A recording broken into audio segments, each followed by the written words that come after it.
आचार्य श्री महावीर पर हुई चर्चा में आपने बताया था कि महावीर पूर्व जन्म में ही परम उपलब्धि को प्राप्त हो चुके थे, केवल अभिव्यक्ति के लिए करुणावश उन्होंने पुनः जन्म धारण किया था।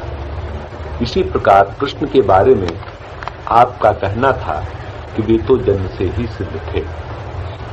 अब जब जबलपुर में आपकी और मेरी जो वार्ता हुई थी, उससे मुझे ऐसा आभास हुआ था कि जो बात महावीर और कृष्ण के बारे में आपने बताई थी, वही बात आप पर भी घटित होती है। अतएव प्रश्न उठता है कि यदि ऐसी बात है तो आपको किस करुणावश जन्म लेना पड़ा। इस संबंध में अपने पूर्व जन्मों और पूर्व जन्मों की उपलब्धियों पर भी प्रकाश डालने की कृपा करें, ताकि वे साधक के लिए उपयोगी हो सके, और ये भी कि पिछले जन्म और इस जन्म में समय का कितना अंतराल रहा। इसमें बहुत सी बातें ख्याल में लेनी पड़ेगी। पहला तो ऐसे व्यक्तियों के जन्म के संबंध में 2-3 बातें ख्याल। एक जन्म में ज्ञान की यात्रा पूरी हो गई हो तो व्यक्ति पर निर्भर करता है कि वो चाहे तो एक जन्म और ले सके और चाहे तो ना ले, बिल्कुल स्वतंत्रता की। सच तो ये है कि वही एक जन्म स्वतंत्रता से लिया गया होता है, अन्यथा तो कोई जन्म स्वतंत्रता का नहीं। चुनाव नहीं है बाकी जन्मों में। बाकी जन्म तो हमारे वासना के पास में बहुत मजबूरियां हैं, लेने पड़े, जैसे धकाए गए या खींचे गए, या दोनों ही बातें एक साथ हुई। धकाए गए हैं पिछले कर्मों से, खींचे गए हैं आगे की आकांक्षाओं से। तो हमारा जन्म साधारणता बिल्कुल ही परतंत्र घटना है, उसमें चुनाव का मौका नहीं। सचेतन रूप से हम चुनते नहीं कि हम जन्म लें।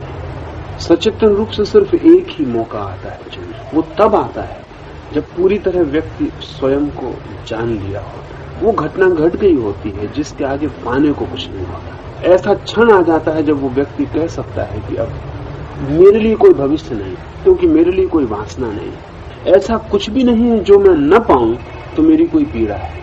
ये बहुत ही शिखर का क्षण है, पीक। इस शिखर पर ही पहली दफा स्वतंत्रता मिलती है। अब ये बड़े मजे की बात है कि जीवन के रहस्यों में से एक कि जो चाहेंगे कि स्वतंत्र हो वो स्वतंत्र नहीं हो पाते, और जिसकी अब कोई चाह नहीं रही वो स्वतंत्र हो जाए। जो चाहते कि यहाँ जन्म ले लें वहां जन्म ले लें, तो उनके लिए कोई उपाय नहीं है।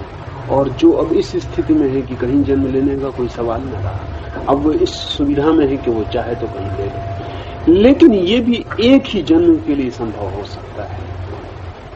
इसलिए नहीं कि एक जन्म के बाद इसे स्वतंत्रता नहीं रह जाएगी, इसलिए नहीं कि एक जन्म के बाद इसे स्वतंत्रता नहीं रह जाएगी जन्म लेने की। स्वतंत्रता तो सदा होगी, लेकिन एक जन्म के बाद स्वतंत्रता का उपयोग करने का भाव भी खो जाएगा, वो अभी रहेगा। स्वतंत्रता मिलते ही इस जन्म में यदि आपको घटना घट गई परम अनुभव की, तो स्वतंत्रता तो मिल गई आपको। लेकिन जैसा कि सदा होता है, स्वतंत्रता मिलने के साथ ही स्वतंत्रता का उपयोग करने की जो भाव दशा है वो एकदम नहीं खो जाएगी, उसका भी उपयोग किया जा सकता। जो बहुत गहरे जानते हैं वो कहेंगे ये भी एक बंधन है, ये भी एक बंधन है। इसलिए जैनों ने, जिन्होंने इस दिशा में सर्वाधिक गहरी खोज की, इस दिशा में जैनों की खोज का कोई भी तुलना नहीं है सारे जगत में। इसलिए उन्होंने इसे तीर्थंकर गोत्र बंध उसको नाम दिया। ये आखिरी बंधन है, स्वतंत्रता का बंधन है, आखिरी के इसका भी उपयोग कर लेने का एक मन, वो मन ही है। इसलिए सिद्ध तो बहुत होते हैं, तीर्थंकर सभी नहीं होते। परम ज्ञान को कई लोग उपलब्ध होते हैं, लेकिन तीर्थंकर सभी नहीं होते। तीर्थंकर होने के लिए, यानी इस स्वतंत्रता का उपयोग करने के लिए, एक विशेष तरह के कर्मों का जाल अतीत में होना चाहिए। शिक्षक होने का, वो टीचरहुड का एक लंबा जाल होना चाहिए। अगर वो पीछे है तो वो आखिरी धक्का देगा, और जो जाना गया है वो कहा जाएगा। जो पाया गया है वो बताया जाए, जो मिला है वो बांटा जाएगा। इस स्थिति के बाद सारे लोग ही दूसरा जन्म, एक जन्म और लेते हैं ऐसा नहीं है, कभी करोड़ में एक आध। इसलिए जैनों ने तो करीब करीब औसत तय कर रखी है कि एक सृष्टि कल्प में सिर्फ 24, वो बिल्कुल औसत है। पर औसत की वजह से हमको, जैसे कि हम कह सकते हैं कि आज बंबई की सड़कों पर कितने एक्सीडेंट होंगे, पिछले 30 साल का सारा औसत निकाल लेंगे तो आज हम कह सकते हैं कि बंबई पर कितने एक्सीडेंट होंगे, और वो करीब करीब सही होने वाले। बस ऐसे ही 24 का जो औसत है वो औसत है, वो अनेक कल्पों के स्मरण का औसत है। अनेक कल्पों के, अनेक बार सृष्टि के बनने और मिटने का जो सारा का सारा स्मरण है, उस स्मरण में अंदाजन जो सबका हम भाग दें तो वो 24 है। यानी एक पूरी सृष्टि के बनने और मिटने के बीच 24 व्यक्ति ऐसा बंध कर पाते हैं कि वो एक जन्म का और उपयोग करें। इसमें दूसरी बात भी ख्याल रखनी चाहिए कि जब हम कहते हैं कि बंबई में कितने एक्सीडेंट होंगे आज, तो हम लंदन के एक्सीडेंट की बात नहीं कर रहे, या हम कहते हैं कि मरीन ड्राइव के रास्ते पे कितने एक्सीडेंट होंगे, तो फिर हम बंबई के और रास्तों की भी बात नहीं कर रहे। तो जैनों का जो हिसाब है वो उनके अपने रास्ते का है, उसमें जीसस की गणना नहीं होगी, और कृष्ण और बुद्ध की भी गणना नहीं होगी। लेकिन ये बहुत मजे की बात है कि जब हिंदुओं ने भी गणना की तो वो 24 अनुपात पड़ा उनके रास्ते पर, और जब बुद्धों ने गणना की तब भी 24 अनुपात पड़ा उनके रास्ते पर। इसलिए 24 अवतारों का ख्याल हिंदुओं में आ गया, 24 तीर्थंकरों का जैनों में था ही, और 24 बुद्धों के का ख्याल बौद्धों को आ गया। इसका कभी बहुत गहरा हिसाब ईसाइयत ने और इस्लाम ने लगाया नहीं, लेकिन इस्लाम ने ये जरूर कहा कि मोहम्मद पहले आदमी नहीं, पहले और लोग हो गए। और जिन 4 लोगों के लिए मोहम्मद ने इशारे किए कि मुझसे पहले 4 लोग हुए, वो इशारे 2 कारणों से अधूरे और धुंधले हैं। वो इसलिए अधूरे और धुंधले हैं कि मोहम्मद के पीछे मोहम्मद का रास्ता नहीं है। मोहम्मद का रास्ता मोहम्मद से शुरू होता है।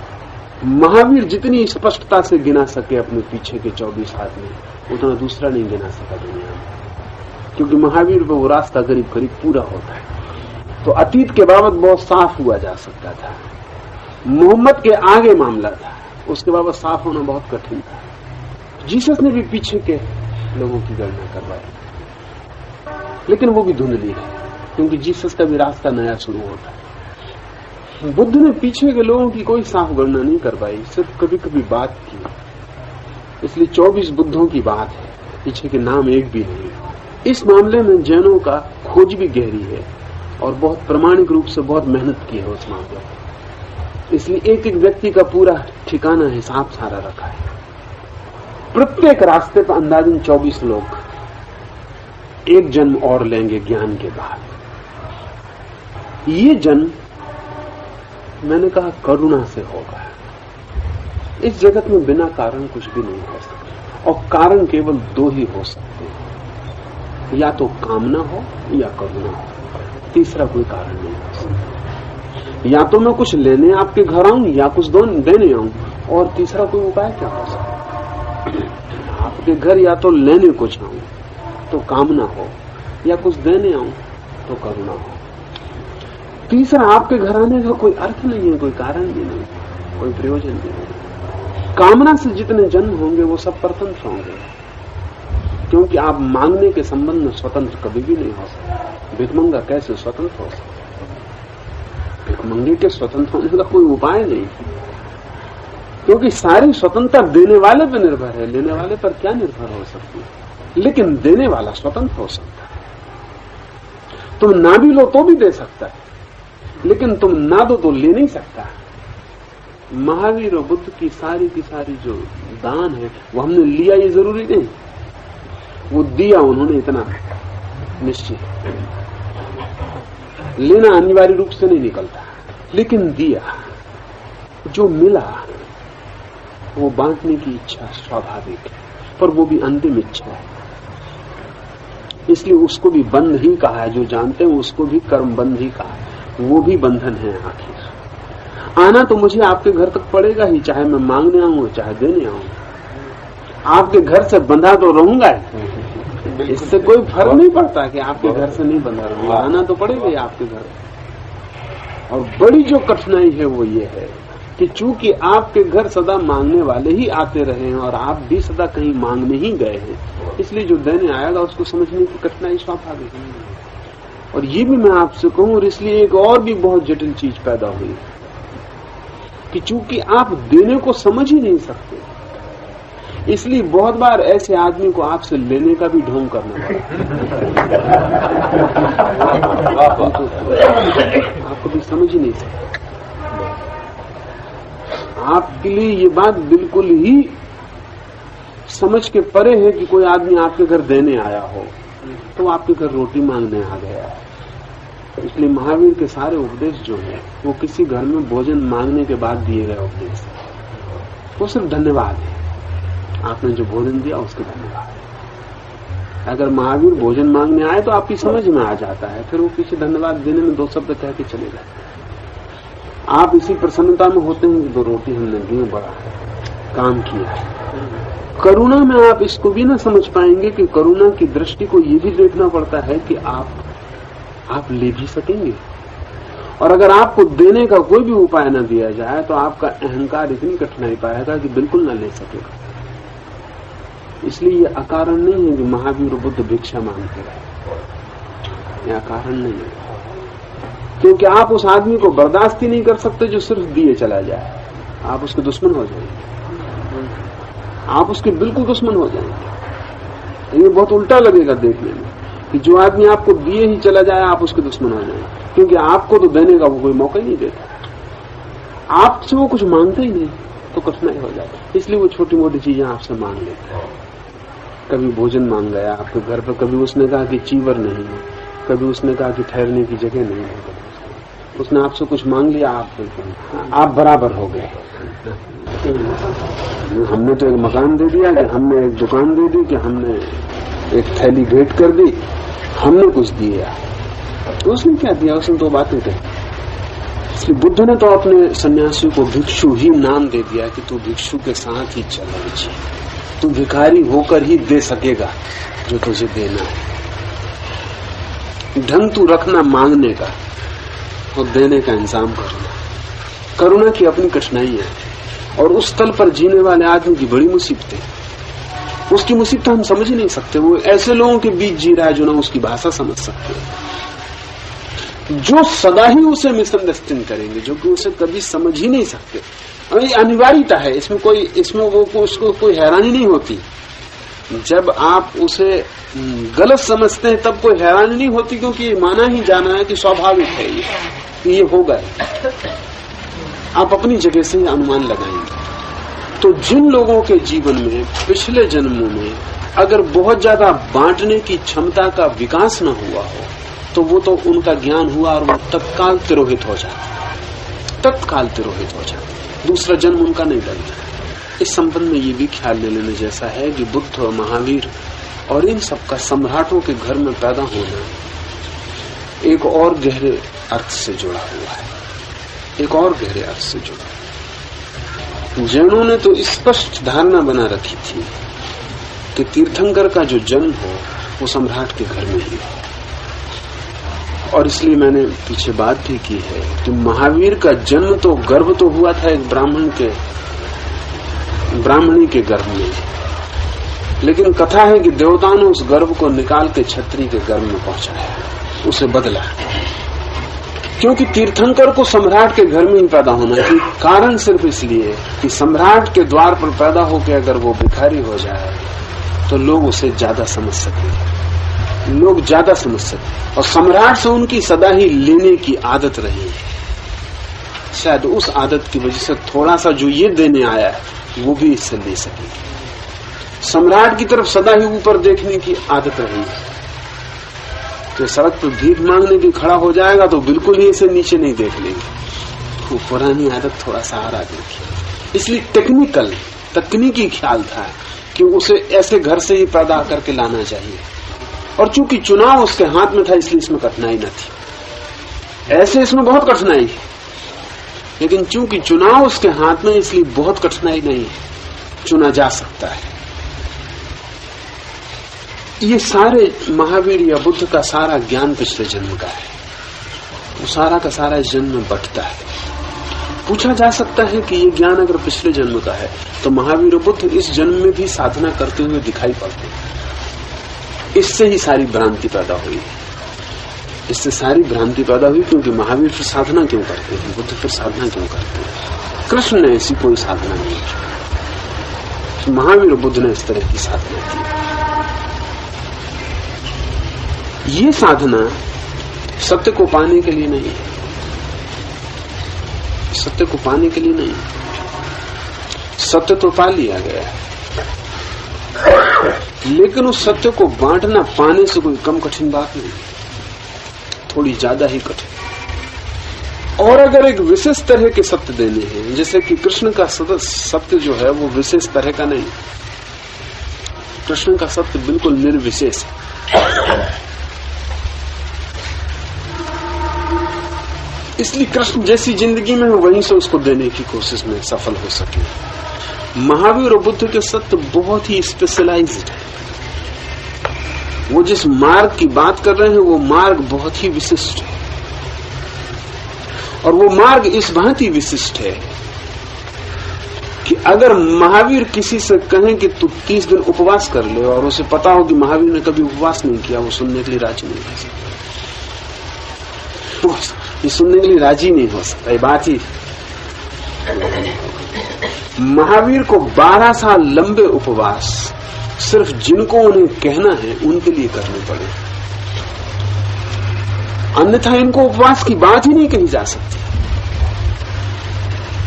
महावीर को 12 वर्ष मौन उनके लिए रहना पड़ा है जिनके लिए 12 दिन मौन रखवाना हो,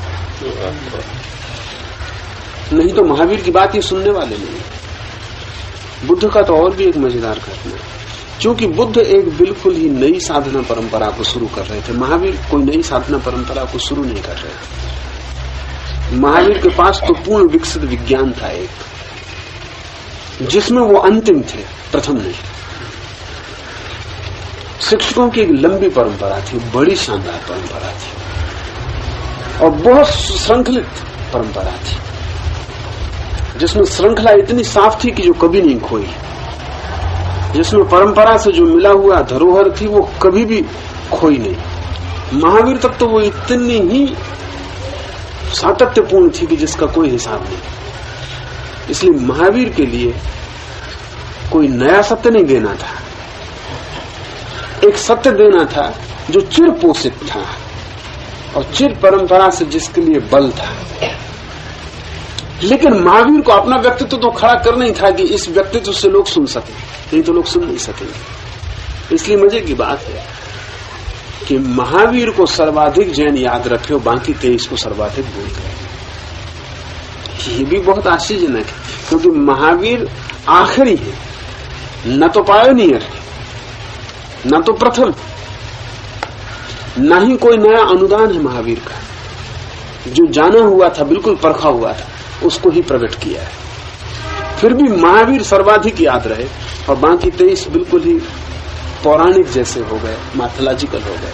और अगर महावीर ना होते तो 23 का आपको नाम भी पता नहीं होता। उसका गहरा कारण महावीर ने 12 साल जो अपने व्यक्तित्व को निर्मित करने का प्रयास किया वो है। बाकी इनमें से कोई व्यक्तित्व को निर्माण नहीं किया था, ये अपनी साधना से गुजर रहे थे। महावीर का बहुत व्यवस्थित उपक्रम था, साधना में कभी व्यवस्थित उपक्रम नहीं होता। महावीर के लिए साधना का एक अभिनय था जिसको उन्होंने बहुत सुचारू रूप से पूरा किया। इसलिए महावीर की प्रतिमा जितनी निखर के प्रकट हुई उतनी प्रतिमा बाकी 23 की कोई नहीं, वो सब फीके हो गए और खो गए। महावीर ने बिल्कुल कलाकार की तरह व्यक्तित्व को खड़ा किया, सुनियोजित था मामला, क्या उन्हें करना है इस व्यक्तित्व से उसकी पूरी तैयारी थी। उस पूरी तैयारी के साथ वो प्रकट हुए। बुद्ध पहले इस अर्थ में कि वो एक नया सूत्र साधना का लेकर आए, इसलिए बुद्ध को एक दूसरे ढंग से गुजरना पड़ा। एक बहुत मजे की बात है, उससे भ्रांति पैदा हुई कि बुद्ध साधना कर रहे हैं। बुद्ध को भी पहले ही जन्म में अनुभव हो चुका है, इस जन्म में उन्हें अनुभव बांटना है। लेकिन बुद्ध के पास कोई सुनियोजित परंपरा नहीं है। बुद्ध की खोज निजी वैयक्तिक खोज। उन्होंने एक नया मार्ग तोड़ा है, उसी पहाड़ पर एक नई पगडंडी तोड़ी जिस पर राजपथ भी है। महावीर के पास बिल्कुल राजपथ, जिसकी चाहे वो तो घोषणा करनी हो, जिससे चाहे लोग भूल गए हो, लेकिन जो बिल्कुल तैयार है बुद्ध के लिए रास्ता तोड़ना। इसलिए बुद्ध ने एक दूसरी तरह की व्यवस्था की इस जन्म में। उन्होंने पहले सब तरह की साधनाओं में वो गए और प्रत्येक साधना से गुजर कर उन्होंने कहा बेकार है। बहुत मजे की घटना है। सब तरह की साधना में गए और हर साधना से गुजर कर उन्होंने कहा बेकार है, इससे कोई कहीं नहीं पहुंचता। और अंत में अपनी साधना की घोषणा की कि इससे मैं पहुंचा हूं और इससे पहुंचा जा सकता। ये बहुत ही, जिसको कहना चाहिए, मैनेज थी बात। ये भी बहुत व्यवस्थित थी। जिसको भी नई साधना की घोषणा करनी हो उसे पुरानी साधनाओं को गलत कहना ही पड़ेगा। और अगर बुद्ध बिना गुजरे कहते गलत, जैसा कि कृष्णमूर्ति कहते हैं, तो इतना ही परिणाम होता जितना कृष्णमूर्ति का हो रहा है। क्योंकि जिस बात से आप गुजरे नहीं हैं उसको आप गलत कहने के भी हकदार नहीं रह जाते। अभी कोई यहां से गया होगा कृष्णमूर्ति के पास, उसने कुंडलनी के लिए पूछा होगा, उन्होंने कहा सब बेकार है। तो मैंने उसको कहा कि तुम्हें उनसे पूछना था कि आप अनुभव से कह रहे हैं या बिना अनुभव। कुंडलनी के प्रयोग से आप गुजरे हैं या बिना गुजरे कह रहे हैं। अगर बिना गुजरे कह रहे हैं तो बिल्कुल बेकार बात कह रहे हैं।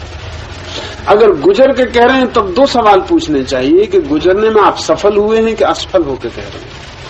अगर सफल हुए हैं तो नॉनसेंस कहना गलत है।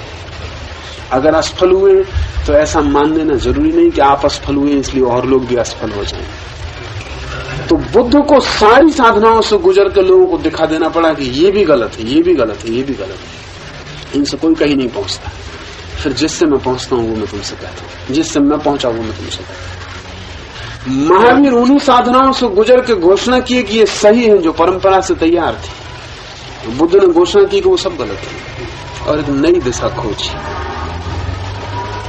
मगर ये दोनों ही व्यक्ति पिछले जन्मों से उपलब्ध है। कृष्ण भी पिछले जन्म से उपलब्ध है, लेकिन कृष्ण कोई विशेष मार्ग साधना का नहीं दे रहे हैं। कृष्ण जीवन को ही साधना बनाने का मार्ग दे रहे हैं। इसलिए किसी तपश्चर्या में जाने की उन्हें कोई जरूरत नहीं, बल्कि वो बाधा बनेगी। अगर महावीर ये कहें कि दुकान पे बैठ के भी मोक्ष मिल सकता है तो महावीर का खुद का व्यक्तित्व बाधा बन जाएगा। महावीर अगर ये कहें कि दुकान पे बैठ के मोक्ष मिल सकता है तो महावीर का तो लोग खुद पूछेंगे कि फिर तुमने क्यों छोड़ दिया। कृष्ण अगर जंगल में तपस्या करने जाएं और फिर युद्ध के मैदान पर खड़े होकर कहें कि युद्ध में भी मिल सकता तो फिर ये बात नहीं सुनी जा सकती। फिर तो अर्जुन भी कहता कि क्यों धोखा देते हैं मुझे, आप खुद जंगल में जाते हो, मुझे जंगल जाने नहीं देते। तो ये प्रत्येक शिक्षक के ऊपर निर्भर करता है कि वो क्या देने वाला है। इसके अनुकूल उससे सारी जिंदगी खड़ी करनी पड़ेगी। बहुत बार उसे ऐसी व्यवस्थाएं जिंदगी में करनी पड़ेंगी जो कि बिल्कुल ही आर्टिफिशियल है, मगर जो उसे देना है उसे देने के लिए उनके बिना मुश्किल नहीं दिया जा सकता।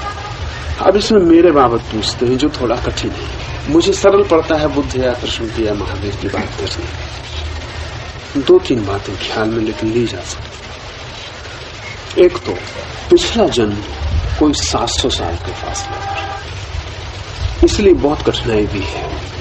महावीर का पिछला जन्म केवल 250 साल के फासले, बुद्ध का पिछला जन्म केवल 78 साल के फासले। तो बुद्ध के तो इस जन्म में वे लोग भी मौजूद थे जो पिछले जन्म की गवाही दे सके। महावीर के जन्म में भी इस तरह के लोग मौजूद थे जो अपने पिछले जन्मों में महावीर के जन्म का स्मरण कर सके। कृष्ण का जन्म कोई 2000 साल बाद, इसलिए कृष्ण ने जितने नाम लिए हैं वो सब नाम अति प्राचीन और उनका कोई स्मरण नहीं जुटाया जा सकता। 700 साल इसलिए लंबा फासला है। जो व्यक्ति 700 साल बाद पैदा होता है उसके लिए लंबा फासला नहीं है, क्योंकि जब हम शरीर के बाहर हैं तब एक क्षण और 700 साल में कोई फर्क नहीं। सब जो हम टाइम स्केल है हमारा शरीर के साथ शुरू होता है। शरीर के बाहर तो कोई अंतर नहीं पड़ता है कि आप 700 साल रहे कि 7000 साल रहे, लेकिन शरीर में आते ही अंतर पड़ता है। और ये भी बड़े मजे की बात है कि ये जो पता लगाने का उपाय है कि एक व्यक्ति, जैसे मैं अपना कहता हूं कि मैं 700 साल नहीं था, तो ये 700 साल का मुझे कैसे पता लगेगा? ये भी मैं सीधा पता लगाना बहुत कठिन है। ये भी मैं उन लोगों की तरफ देख कर पता लगा सकता हूं जो इस बीच में कई दफे जन्मे। समझे कि एक व्यक्ति मुझसे 700 साल पहले परिचित था मेरे पिछले जन्म, बीच में मेरा तो गैप है, लेकिन वो 10 दफे जन्म गया और उसके 10 जन्मों की स्मृतियों का संग्रह। वही संग्रह से मैं हिसाब लगा सकता हूँ कि मैं बीच में कितनी देर तिरोहित, नहीं तो नहीं हिसाब लगा सकता। हिसाब लगाना कठिन हो जाता है, क्योंकि हमारा जो टाइम स्केल है, जो नाप का हमारा पैमाना है, वो शरीर के पार जो टाइम है उसका नहीं है, शरीर के इस तरफ जो टाइम है उसका। करीब करीब ऐसा जैसे मैं एक क्षण को झपकी लग जाए और सो जाऊं और एक सपना देखूं, और सपने में मैं देखूं कि वर्षों बीत गए, ऐसा सपना देखूं, और क्षण भर बाद आप मुझे उठा दें और कहें कि आपकी झपकी लग गई, और मैं आपसे पूछूं कितना समय गुजरा, और आप कहेंगे अभी तो क्षण भर भी नहीं बीता होगा। मैं कहूं ये कैसे हो सकता है, क्योंकि मैंने तो वर्षों लंबा सपना देखा। सपने में एक क्षण में वर्षों लंबा सपना देखा था। टाइम स्केल अलग है। और सपने से लौट के अगर उस आदमी को इस जगत में कोई भी उपाय न मिले जानने का कि मैं कब सोया था, तो पता लगाना मुश्किल है वो कितनी देर सपना देखा उसने। वो तो यहाँ जो घड़ी रखी है वो बताती है कि जब मैं अभी जाग रहा था तब 12 बजे थे, और अभी सोया हूं और अभी उठा तो 12:01 हुआ है। वो आपकी तरफ देखता है, आप अभी यहीं बैठे हैं, तो ही पता लगता है, अन्यथा पता नहीं लगता। ये जो 700 साल का पार होना है। और दूसरी बात आपने पूछी कि क्या मैं पूरे ज्ञान को लेकर पैदा हुआ, तो इसमें 2 बातें समझनी पड़ेंगी जो थोड़ी भिन्न है। कहना चाहिए करीब करीब पूरे ज्ञान को लेकर पैदा हुआ। करीब करीब इसलिए कहता हूं कि जान के कुछ चीजें बचा ली गई, तो जान के भी बचाई जा सकती। इस संबंध में भी जैनों का हिसाब बहुत वैज्ञानिक है। जैनों ने ज्ञान के 14 हिस्से तोड़ दिए। 13 इस जगत में, 14वां अंदर चला जाएगा, तो 13 गुण स्थान कहते हैं उनको। 13 लेयर्स हैं। इनमें कुछ ऐसे गुण स्थान हैं जिनकी छलांग लगाई जा सकती है, जिनसे बच के निकला जा सकता है, जिन्हें छोड़ा जा सकता है, जो ऑप्शनल है। जरूरी नहीं है कि उनसे गुजरा जाए, उनको पार किया जा सकता है, लेकिन उनको पार करने वाला व्यक्ति तीर्थंकर बंधु को कभी उपलब्ध नहीं हो सकता। वो जो ऑप्शनल है, शिक्षक को तो वो भी जानना चाहिए। मेरा मतलब है जो वैकल्पिक है, शिक्षक को वो भी जानना चाहिए। जो अनिवार्य है साधक के लिए तो पर्याप्त है, लेकिन शिक्षक के लिए पर्याप्त नहीं। वैकल्पिक भी जानना चाहिए। तो इसमें 13 में कुछ गुण स्थान वैकल्पिक हैं। ऐसे कुछ ज्ञान की दिशाएं हैं जो कि सिद्ध के लिए आवश्यक नहीं है, वो सीधा मोक्ष जा सकता है, लेकिन शिक्षक के लिए जरूरी है। दूसरी बात, इसमें एक सीमा के बाद, जैसे 12वें गुण स्थान के बाद वो जो दो शेष अवस्थाएं रह जाती हैं, उनको लंबाया जा सकता है। उनको 1 जन्म में पूरा किया जा सकता, 2 जन्म में पूरा किया जा सकता, 3 जन्म में पूरा किया जा सकता, और उनको लंबाने का उपयोग किया जा सकता है। जैसा मैंने कहा कि पूरे ज्ञान हो जाने के बाद तो 1 जन्म के बाद कोई उपाय नहीं है, 1 जन्म से ज्यादा सहयोगी नहीं हो सकता। लेकिन 12वें गुण स्थान के बाद अगर 2 गुण स्थानों को रोक लिया जाए तो वो बहुत जन्मों तक सहयोगी हो सकता है, और वो रोकने की संभावना है। 12वें गुण स्थान पर करीब करीब बात पूरी हो जाती, लेकिन मैं कहता हूँ करीब करीब, जैसे कि सब दीवारें गिर जाती हैं और सिर्फ एक पर्दा रह जाता है जिसके आर पार भी दिखाई पड़ता है, लेकिन फिर भी पर्दा होता है, जिसको हटा के उस तरफ जाने की कोई कठिनाई नहीं। लेकिन अब उस तरफ जाके भी जो देखने को मिलेगा वो यहां से भी देखने को मिल रहा है, यानी कोई अंतर भी नहीं पड़ता। इसलिए मैं कहता हूँ करीब करीब 1 कदम हटा के उस तरफ चला जाया जाए तो 1 जन्म और लिया जा सकता है, लेकिन इस पर्दे के इस पार खड़ा रहा जाए तो कितने ही जन्म लिए जा सकते, कोई फर्क नहीं पड़ता है। लेकिन पार जाने के बाद एक बार से ज्यादा इस तरफ आने का कोई उपाय नहीं। पूछा जा सकता है कि महावीर बुद्ध को भी ये ख्याल था, ये सब कुछ साफ रहा है तो इसका तो और उपयोग किया जा सकता था, लेकिन बहुत सी स्थितियों में बुनियादी फर्क पड़े। महावीर और बुद्ध जिन लोगों के साथ कई जन्मों से काम कर रहे थे, ये बड़े मजे की बात है कि परम ज्ञान को उपलब्ध होने के बाद केवल बहुत ही एडवांस साधकों पर उपयोग किया जा सकता, उसके ज्ञान का और कोई उपयोग किया नहीं जा सकता। जिन लोगों पर बुद्ध और महावीर काम कर रहे थे जन्मों से, जो उनके साथ चल रहे थे बहुत रूपों में, उनके लिए 1 जन्म काफी था। कई बार तो ऐसा हुआ है कि 1 जन्म भी जरूरी नहीं रहा। इस जन्म में ज्ञान हो गया अगर 20 साल की उम्र में एक आदमी को, और 60 साल उसको जिंदा रहना, 40 साल में ही काम हो सका तो बात समाप्त हो गई, कोई लौटने की जरूरत न रही। लेकिन अब हालतें बिल्कुल अजीब हैं।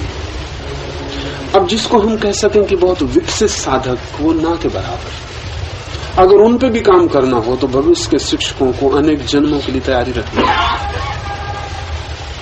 तभी उन पे काम किया जा सकता, नहीं तो काम नहीं किया जा सकता। और एक मजे की बात थी कि महावीर या बुद्ध को जब भी वो छोड़ते थे अपना आखिरी जीवन, तब सदा उनके पास कुछ लोग थे जिनको आगे का काम सौंपा जा सके। आज वो हालत बिल्कुल नहीं। आदमी जो है, आज आदमी का पूरा ध्यान वाह मुखी है, और इसलिए आज शिक्षक के लिए ज्यादा कठिनाई है, जो उस वक्त कभी भी नहीं थी। बहुत ज्यादा कठिनाई, क्योंकि एक तो उसे ज्यादा मेहनत करनी पड़े, ज्यादा अविकसित लोगों के साथ मेहनत करनी पड़े, और हर बार मेहनत के खो जाने का डर है, और कभी भी ऐसे आदमी मिलने मुश्किल होते हैं जिनको काम सौंपा जा सके। क्योंकि ये जो होना है ये इस कंटिन्यूटी में ही हो सकता है, इसमें जरा सा भी ब्रेक हो के नहीं हो सकता, इसमें जरा सा भी अंतराल हो जाए तो कठिनाई है, फिर ये नहीं हो सकता। वो जो दिया जाना है वो कठिन हो जाए। बौद्ध धर्म को हिंदुस्तान से चीन जाना पड़ा, क्योंकि चीन में आदमी उपलब्ध था जिसको दिया जा सकता। लोग समझते हैं कि हिंदुस्तान से कोई बौद्ध धर्म का प्रचार करने बौद्ध भिक्षु चीन गए, गलत है ख्याल। ये हम ऊपर से जो इतिहास को देखते हैं उनकी समझ है। हुइनेंग नाम का आदमी चीन में उपलब्ध था जिसको कि दिया जा सकता था, और बड़े मजे की बात है कि हुइनेंग आने को राजी नहीं था। जो कठिनाई है इस जगत की वो बहुत अद्भुत। हुइनेंग आने को राजी नहीं था, क्योंकि उसे भी अपनी संभावनाओं का कोई पता नहीं। बोधि धर्म को यहाँ से यात्रा करनी, और एक वक्त आया कि चीन से भी हटा देना पड़ा और जापान में जाके देना पड़ा। ये जो 700 साल का फासला कई लिहाज से कठिनाई का है, दो लिहाज से कठिनाई का है। एक तो जन्म लेने की कठिनाई रोज बढ़ती जाएगी। जो भी व्यक्ति किसी स्थिति को उपलब्ध हो जाएगा उसे जन्म खोजना कठिन होता जाएगा। बुद्ध और महावीर के वक्त कोई कठिनाई नहीं थी, रोज ऐसे गर्भ उपलब्ध थे जहां ऐसे व्यक्ति पर। खुद महावीर के वक्त में 8 परम ज्ञानी बिहार में थे, ठीक महावीर की स्थिति थी। अलग अलग 8 मार्गों से वो काम कर रहे थे, और निकटतम स्थिति को तो हजारों लोग थे, थोड़े बहुत लोग नहीं थे, हजारों लोग जिनको काम कभी भी सौंपा जा सकता है, जो संभाल लेंगे, आगे बढ़ाएंगे। आज तो किसी को जन्म लेना हो तो आगे और हजारों साल प्रतीक्षा करनी पड़े तब वो दूसरा जन्म ले सके। इस बीच उसने जो काम किया था वो सब खो जाए। इस बीच जिन आदमियों पर काम किया था उनके 10 जन्म हो जाएं, 10 जन्मों की परतें उनके ऊपर हो जाएं, जिनको काटना कठिन हो जाए। तो अब तो किसी भी शिक्षक को पर्दे के पार होना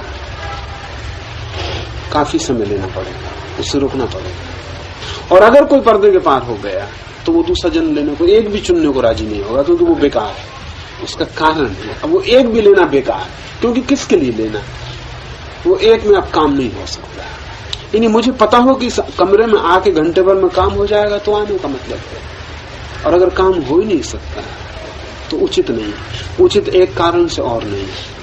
करुणा इस संबंध में दोहरे अर्थ रखती है। एक तो आपको जो देना है वो भी करुणा चाहती है, लेकिन वो ये भी जानती है कि अगर सिर्फ आपसे कुछ छीन लिया जाए और दिया ना जा सके तो आपको और खतरे में डाल देगा। आपका खतरा कम नहीं होता, बढ़ जाता है। अगर मैं आपको कुछ दिखा सकता हूं तो दिखा दूं, और न दिखा सकूं और जो आपको दिखाई पड़ता था उसमें भी आप अंधे हो जाएं तो और कठिनाई हो जाए।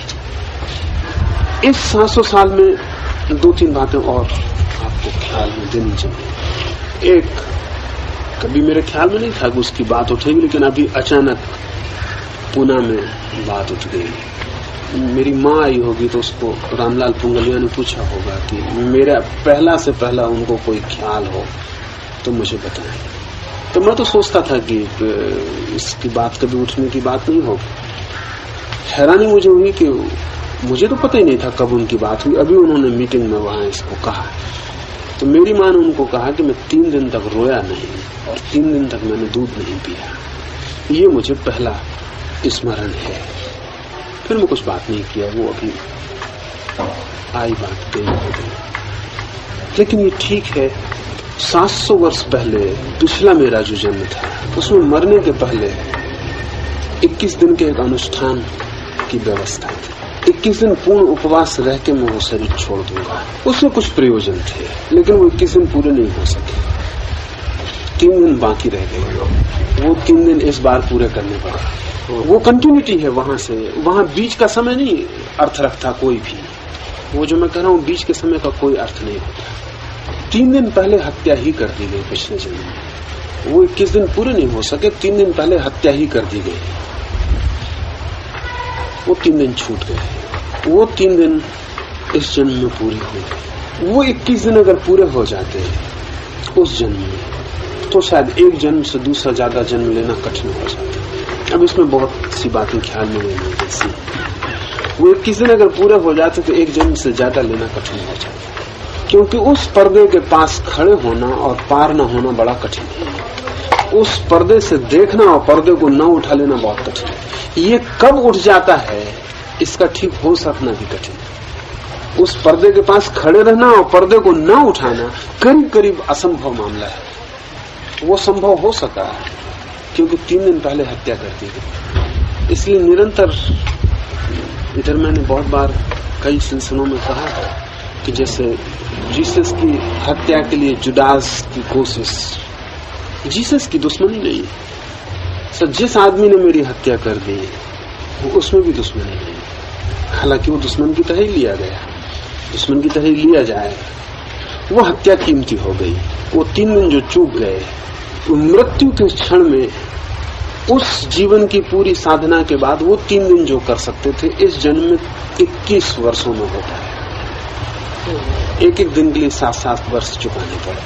तो उस जन्म से पूरा ज्ञान लेके मैं नहीं आया, करीब करीब पर्दा उठ सकता था, लेकिन तब एक जन्म होता है।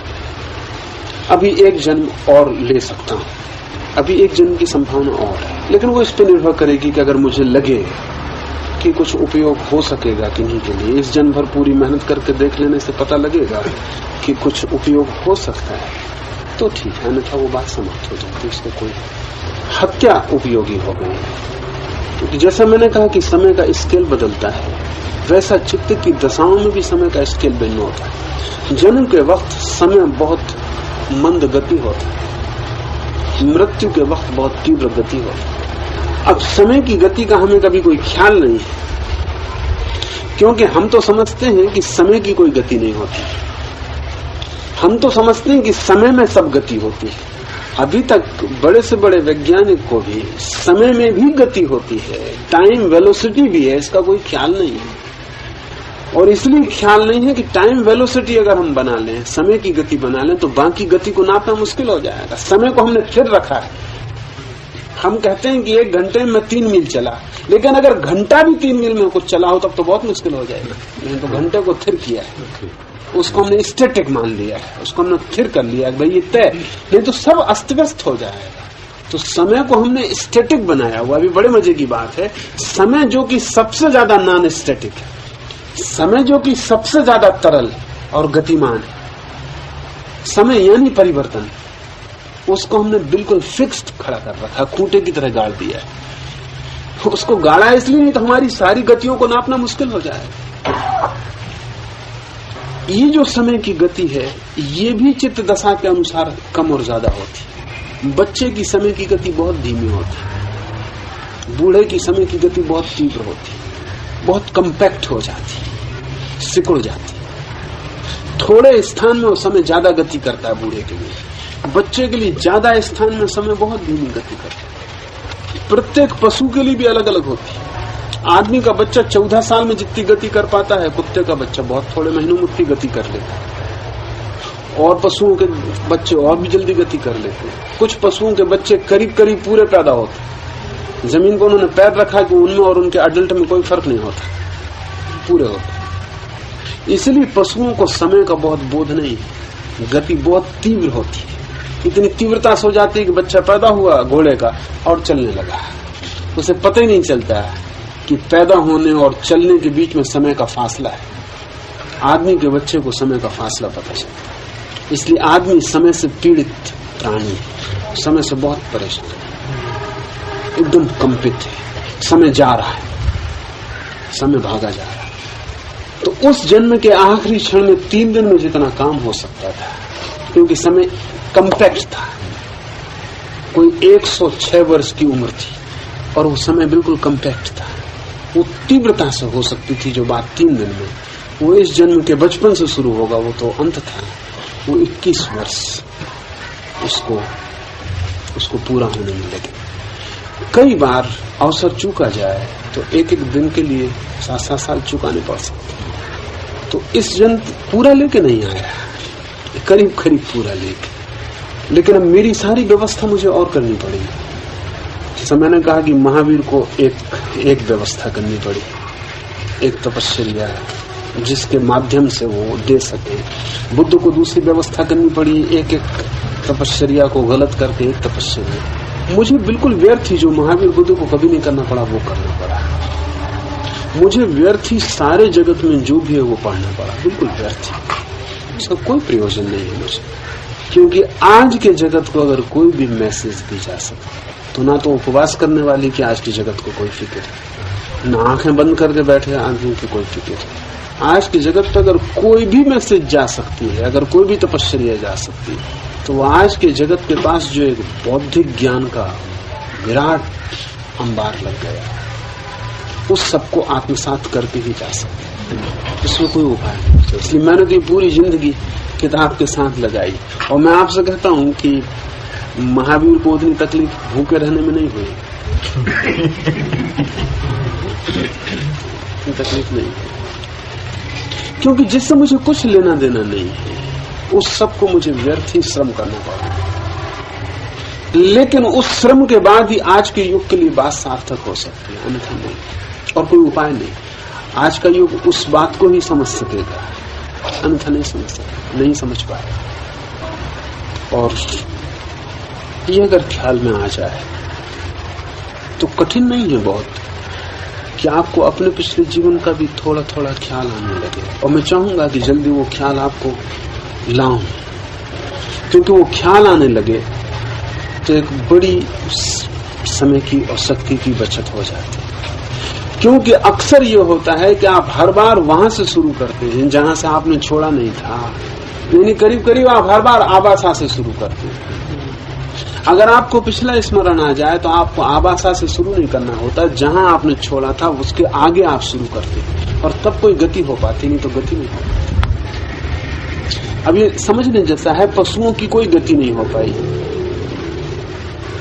वैज्ञानिक बहुत परेशान है कि पशु वहीं के वहीं रिपीट करते रहते। बंदर के पास करीब करीब आदमी से थोड़ा ही कम विकसित मस्तिष्क है, मगर विकास का अंतर बहुत भारी, जितना मस्तिष्क में अंतर नहीं। बात क्या है, क्या कठिनाई है? ये वर्तुल में बंदर आगे क्यों नहीं बढ़ते? वो ठीक वही है जहां 10 लाख साल पहले थे। और अभी तक हम सोचते थे कि विकास हो रहा है सब में, लेकिन ये अब संदिग्ध है बात। डार्विन की बात बहुत संदिग्ध है, क्योंकि लाखों साल से बंदर वहीं के वहीं, वो विकसित नहीं हो रहा। गिलहरी है, वो विकसित नहीं हो रही। गाय है, वो विकसित नहीं हो रही। तो विकास सिर्फ होने से नहीं हो रहा है, कहीं कोई और बात में फर्क पड़ रहा है। हर बंदर को अपना प्रारंभ वहीं से करना पड़ता है जहां उसके बाप को करना पड़ा था।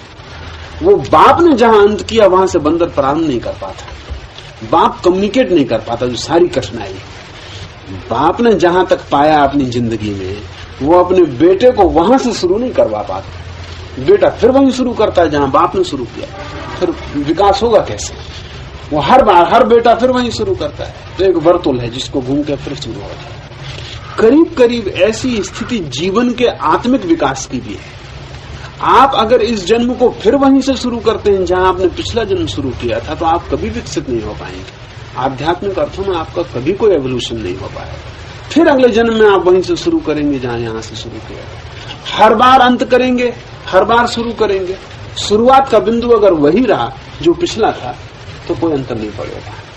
विकास का मतलब है पिछला अंतिम बिंदु इस जन्म का पहला बिंदु बनना, नहीं तो विकास नहीं हो सकता। मनुष्य ने विकास कर लिया क्योंकि उसने भाषा खोज ली कम्युनिकेट करने को। बाप जो कुछ जान पाता है वो अपने बेटे को दे जाता है, शिक्षा दे जाता है। एजुकेशन का मतलब ही इतना है कि बाप की पीढ़ी ने जो जाना वो बेटे की पीढ़ी को सौंप देगी। बेटे को वहां से शुरू न करना पड़ेगा जहां से बाप की पीढ़ी को करना पड़ा। बेटा वहां से शुरू करेगा जहां बाप अंत कर रहा है, तो फिर गति हो जाएगी। तब ये स्पाइरल जो है सर्कुलर नहीं होगा, स्पाइरल हो जाएगा। ये फिर एक ही जगह नहीं घूमेगा, ऊपर उठने लगेगा, ये पहाड़ की तरह ऊपर की तरफ चलने लगेगा। जो मनुष्य के विकास में सही है वो एक एक व्यक्ति के आध्यात्मिक विकास में भी सही है। आपके और आपके पिछले जन्म के बीच कोई कम्युनिकेशन नहीं है। आपने अपने पिछले जन्म से अभी तक कोई बातचीत नहीं की। आपने कभी पूछा नहीं कि कहाँ छूटा था मैं, वहां से शुरू करूं, नहीं तो कहीं ऐसा ना हो कि फिर वही मकान बनाऊं जो मैंने पहले भी ईंटें भरी थी और बुनियाद रखी थी, वो मर गया, और फिर ईंटें भरूं, फिर बुनियाद रखूं, फिर मर जाऊं, और हमेशा बुनियाद ही भरता रहूं, तो शिखर कब उठे। इसलिए मैंने जो थोड़ी सी पिछले जन्म की बात की वो इसलिए नहीं कही कि मेरे बाबत आपको कुछ पता हो, उसका कोई मूल्य नहीं है। वो सिर्फ इस कारण कह दी कि शायद उससे आपको थोड़ा ख्याल आना शुरू हो, पिछले जन्म की थोड़ी तलाश शुरू हो, क्योंकि उसी दिन आपके जीवन में आध्यात्मिक क्रांति होगी, उत्क्रांति होगी, जिस दिन आप पिछले जीवन के आगे इस जीवन में कदम उठाएंगे। अन्यथा अनेक जन्म भटक जाएंगे और कहीं भी नहीं पहुंचेंगे। वही पुनरुक्त होता है। पिछले जीवन और इस जीवन के बीच संवाद चाहिए, और पिछले जीवन में जो जो आपने पाया था उसको शिक्षा करके अपने भीतर और अपने को उसके आगे कदम उठाने की क्षमता चाहिए। इसलिए महावीर और बुद्ध जिन्होंने की सबसे पहले पिछले जन्मों की विराट चर्चा की, इसके पहले शिक्षकों ने नहीं की थी। उपनिषद वेद के शिक्षकों ने ज्ञान की बात कही थी, परम ज्ञान की बात की, लेकिन कभी भी पिछले जन्मों के विज्ञान से उसको जोड़ने की बहुत चेष्टा नहीं की। महावीर तक आते आते ये बात साफ हो गई, ये बहुत साफ हो गई कि सिर्फ इतना कहना काफी नहीं है कि तुम क्या हो सकते हो, ये भी बताना जरूरी है कि तुम क्या थे, क्योंकि तुम जो थे उसके आधार के बिना तुम वो नहीं हो सकोगे जो हो सकते हो। इसलिए महावीर और बुद्ध का तो पूरा 40 साल का समय लोगों को उनके पिछले जन्म स्मरण कराने में बीता, और जब तक एक आदमी पिछला जन्म स्मरण न कर ले तब तक वो कहते थे आगे की फिक्र मत कर, तू पहले पीछे की पूरी फिक्र कर ले, साफ साफ उस नक्शे को देख ले तू कहां तक चल चुका है, फिर आगे हम कदम रखें। अन्यथा दौड़ होगी, व्यर्थ होगी, कहीं तू फिर उसी रास्ते पर दौड़ता रहा जिस पर तू पहले भी दौड़ चुका है, तो सार क्या होगा। इसलिए पुनर्स्मरण अत्यंत अनिवार्य कदम था। अब आज की कठिनाई ये है, पुनर्स्मरण कराया जा सकता है, पिछले जन्मों का स्मरण कठिन जरा भी नहीं, लेकिन साहस नाम की चीज ही खो गई। और पिछले जन्म का स्मरण तभी कराया जा सकता है जब इस जन्म के कैसी ही कठिन स्मृतियों में भी आप शांत रह सकते हैं, अन्यथा नहीं करवाया जा सकता, क्योंकि ये तो कुछ कठिन नहीं है। पिछले जन्म की स्मृतियां टूटेंगी तो बहुत कठिन है, और ये स्मृतियां तो इंस्टॉलमेंट्स में मिलती हैं, वो तो इकट्ठी मिलेंगी। इसमें तो आज की तकलीफ आज झेल लेते हैं, कल भूल जाते हैं, कल की तकलीफ कल झेल लेते हैं, परसों भूल जाते हैं। पिछले जन्म की स्मृति तो पूरी की पूरी इकट्ठी टूट पड़ेगी, इकट्ठी, फ्रेगमेंट्स में नहीं आएगी, वो तो पूरी की पूरी आपके ऊपर आ जाएगी एक साथ। उसको झेल पाएंगे कि नहीं झेल पाएंगे। अब उसके झेलने की कसौटी तभी मिलती है जब इस जन्म की सारी स्थिति में आपको कोई तकलीफ नहीं मालूम पड़ती है, इससे कोई पीड़ा नहीं, कोई अड़चन नहीं, कुछ भी हो जाए कोई अंतर नहीं पड़ता है। इस जीवन की कोई स्मृति आपके लिए चिंता न बनती हो। आचार्य श्री प्रोफेसर याग्निक पूछते हैं, एक शरीर छोड़कर मृत्यु बाद अन्य शरीर में प्रवेश करता है, मरण और जन्म के बीच के समय में आत्मा का क्या केवल अस्तित्व रहता है या अभिव्यक्ति भी? उस अवस्था में आत्मा का स्वरूप कैसा होता है? एक शरीर को छोड़ने के बाद दूसरे शरीर में प्रवेश के बीच जो अंतराल है, उस अंतराल में कोई अभिव्यक्ति भी होती है, अस्तित्व होता है, अभिव्यक्ति भी होती है, लेकिन वो अभिव्यक्ति जैसी अभिव्यक्ति से हम परिचित रहे शरीर के भीतर वैसी नहीं होती। उस अभिव्यक्ति का माध्यम पूरा बदल जाता है।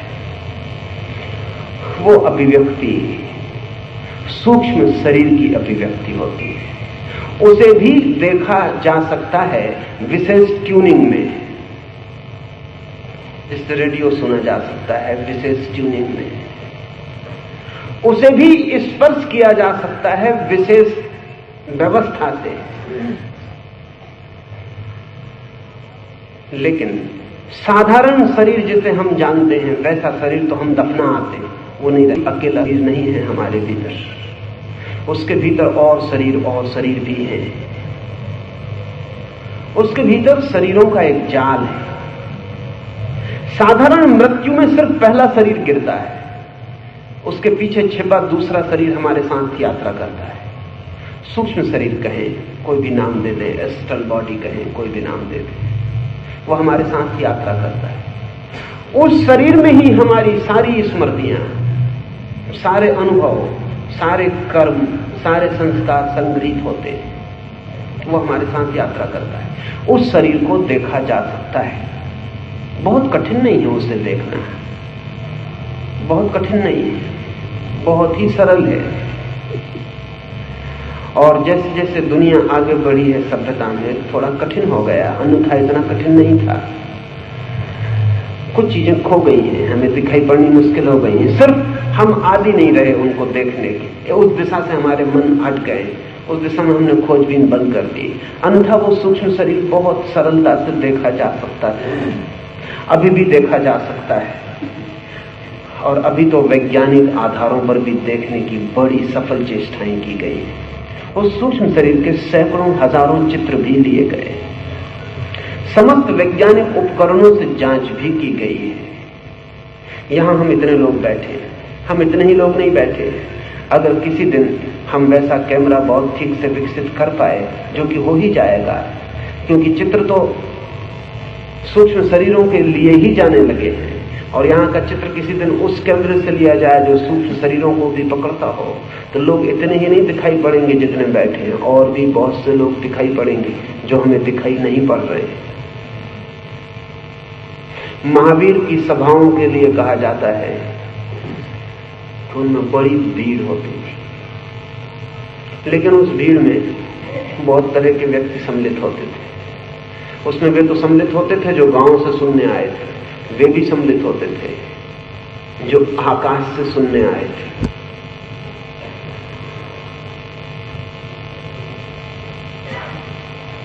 सदा सब जगह वे चेतनाएं भी मौजूद हैं।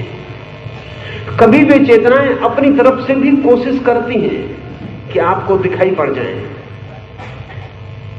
कभी वे चेतनाएं आप कोशिश करें तो भी दिखाई पड़ सकती हैं, लेकिन उनसे उनके दिखाई पड़ने का संबंध विशेष है, सामान्य नहीं है।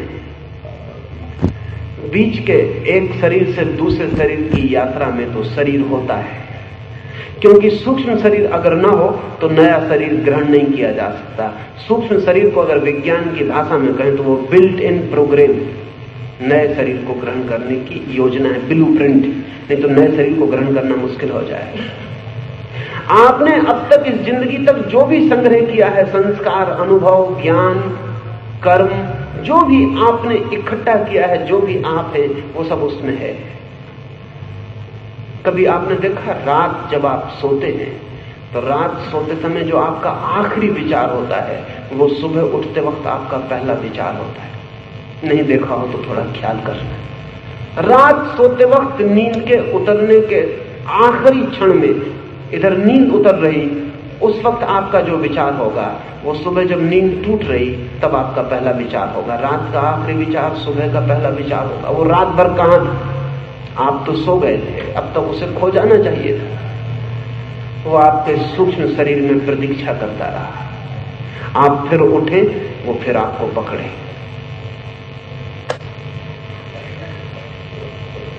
जैसे ही ये शरीर छूटता है, आप एक बिल्ट इन प्रोग्राम, जिंदगी भर की आकांक्षाओं, वासनाओं, कामनाओं का सब संग्रहित ब्लूप्रिंट, एक नक्शा अपने सूक्ष्म शरीर में लेके यात्रा पर निकल जाते हैं। वो नक्शा प्रतीक्षा करेगा जब तक आप नए शरीर को ग्रहण करें। जैसे शरीर ग्रहण होगा, फिर जो जो संभावना शरीर में उपलब्ध होने लगेगी, जिस जिस चीज का अवसर बनने लगेगा, वो सूक्ष्म शरीर उन चीजों को प्रकट करना शुरू कर देगा। आप लेकिन एक बार ऐसी मृत्यु भी होती है जब सूक्ष्म शरीर भी आपके साथ नहीं होता। वैसी मृत्यु को ही मुक्ति, वैसी मृत्यु को ही मोक्ष। उसके बाद सिर्फ अस्तित्व होता है, फिर कोई अभिव्यक्त शरीर नहीं होता। लेकिन साधारण मृत्यु में आपके साथ एक शरीर होता है। असाधारण मृत्यु है, वो महामृत्यु है। समाधिस्थ की होती है। जो इस जन्म में समाधि को उपलब्ध होगा उसका मतलब होता है कि उसने जीते जी अपने सूक्ष्म शरीर को विसर्जित कर दिया। समाधि का मतलब ही यही है कि उसने जीते जी सूक्ष्म शरीर को विसर्जित कर दिया, बिल्ट इन प्रोग्राम तोड़ डाला। अब आगे के लिए यात्रा के लिए उसके पास कोई योजना न रही। अब न कोई 5 वर्षीय योजना है उसके पास, न कोई 5 जीवन की। अब उसके पास कोई योजना नहीं है, अब वो योजना मुक्त हो गया। अब इस शरीर के गिरते ही उसके पास सिर्फ अस्तित्व रह जाएगा, अभिव्यक्ति नहीं। अभिव्यक्ति बंधन है, क्योंकि अभिव्यक्ति पूरे की अभिव्यक्ति नहीं है, इसलिए थोड़ा सा प्रकट होता है और जो अप्रकट रहता है वो बेचैन होता है। हमारे प्राणों में जो स्वतंत्रता की छटपटाहट है, हमारे प्राणों में जो मुक्ति की आकांक्षा है, वो इस कारण से है कि बड़ा थोड़ा सा प्रकट हो रहा है। जैसे एक आदमी को सारे शरीर में जंजीरें बांध दी और सिर्फ एक अंगुली खुली छोड़ दी, वो अपनी अंगुली हिला रहा है, वो तकलीफ में पड़ा हुआ है। वो कहता मुझे स्वतंत्रता चाहिए क्योंकि मेरा पूरा शरीर जकड़ा हुआ है। ऐसे ही हमारा पूरा अस्तित्व जकड़ा हुआ है। एक छोटे से द्वार से जरा सी अभिव्यक्ति है, वो अभिव्यक्ति बंधन मालूम पड़ती है, वो हमारी पीड़ा है, छटपटा रहे हैं। लेकिन इस छटपटाहट के हम 2 तरह के प्रयोग कर सकते हैं। या तो वो जो छोटा सा द्वार है हमारा शरीर, उसी के माध्यम से हम अपने को मुक्त करने की कोशिश में लगे रहें, तो हम उसको बड़ा करेंगे। एक आदमी बड़ा मकान बनाता है, उसका मतलब सिर्फ ये है कि वो अपने शरीर को बड़ा बना रहा है, कोई और मतलब नहीं। एक आदमी बड़ा मकान बनाता है और बड़े मकान में जरा लगता है कि थोड़ा मुक्त हुआ, स्पेस बढ़ी, जगह बढ़ी हुई। छोटी कोठरी में ज्यादा बंद मालूम होता था, बड़े मकान में जरा खुला मालूम पड़ता है। लेकिन थोड़े दिन में वो भी छोटा मालूम पड़ने लगता है। फिर एक बड़ा महल बना, थोड़े दिन में वो भी छोटा मालूम पड़ने लगता है। असल में आदमी के पास इतना बड़ा अस्तित्व है कि पूरा आकाश भी छोटा है, इसलिए वो कितने बड़े मकान बनाता जाए सब छोटे पड़ जाएंगे। उसको इतनी स्पेस चाहिए जितनी परमात्मा को मिली है, बस इससे कम में काम नहीं चल सकता। वहां भी भीतर परमात्मा ही है, वो पूरी जगह चाहता है, वो असीम चाहता है, जहां कहीं कोई सीमा ना आती हो। जहां भी सीमा आएगी वहीं बंधन मालूम होगा। और शरीर बहुत तरह की सीमाएं बना देता है, देखने की सीमा, सुनने की सीमा, सोचने की सीमा, सब चीज की सीमा है। और असीम है अस्तित्व और सीमित है अभिव्यक्ति। इसलिए अभिव्यक्ति से मुक्त होना ही संसार से मुक्त होना है। वो जिसको हम पुरानी भाषा में कहें आवागमन से मुक्त होना, वो अभिव्यक्ति से मुक्त होना है। वो शुद्ध अस्तित्व की तलाश है, प्योर एग्जिस्टेंस की तलाश है। वो उस अस्तित्व की तलाश है जहां अभिव्यक्ति नहीं होगी, बस होना ही होगा, जस्ट बीइंग, सिर्फ होना ही रह जाएगा और कोई सीमा ना होगी। सिर्फ होने में सीमा नहीं। तो जिस दिन कोई समाधि को पाकर, सब बिल्ट इन प्रोग्राम तोड़कर, अभिव्यक्ति की सारी आकांक्षाएं छोड़कर, अभिव्यक्ति की सारी वासनाओं को छोड़कर मरता है, उस दिन उसके पास फिर कोई शरीर नहीं होता। फिर हम उसका फोटोग्राफ नहीं ले सकते। तो अभी पश्चिम में साइकिक सोसाइटीज ने जो फोटोग्राफ लिए हैं, उन फोटोग्राफ में महावीर का फोटोग्राफ नहीं हो सकता, उस फोटोग्राफ में बुद्ध को नहीं पकड़ा जा सकता, उस फोटोग्राफ में कृष्ण को नहीं पकड़ा जा सकता, उस फोटोग्राफ में उनको ही पकड़ा जा सकता है जो अभी बिल्ट इन प्रोग्राम लेके चले, जिनके पास एक योजना है, एक ब्लूप्रिंट है शरीर का, उनको पकड़ा जा सकता है। महावीर का फोटोग्राफ नहीं पकड़ा जा सकता, कोई उपाय नहीं। अस्तित्व का कोई भी चित्र नहीं लिया जा सकता। अस्तित्ववान का चित्र लिया जा सकता है, अस्तित्व का कोई चित्र नहीं लिया जा सकता। अस्तित्व का कैसे चित्र होगा? क्योंकि अस्तित्व की कोई सीमा नहीं। चित्र उसी का हो सकता है जिसकी सीमा हो। तो साधारण मृत्यु में तो पूछा है आपने, शरीर रहेगा, सूक्ष्म हो जाएगा। असाधारण मृत्यु में, यौगिक मृत्यु में, महामृत्यु में, निर्वाण में नहीं कोई शरीर रह जाता, सिर्फ अस्तित्व ही रह जाता है। नहीं कोई लहर रह जाती, बस सागर ही रह जाता है। तीसरा प्रश्न, मैं मृत्यु से बहुत डरता हूं, भगवान क्या करूं? रामदास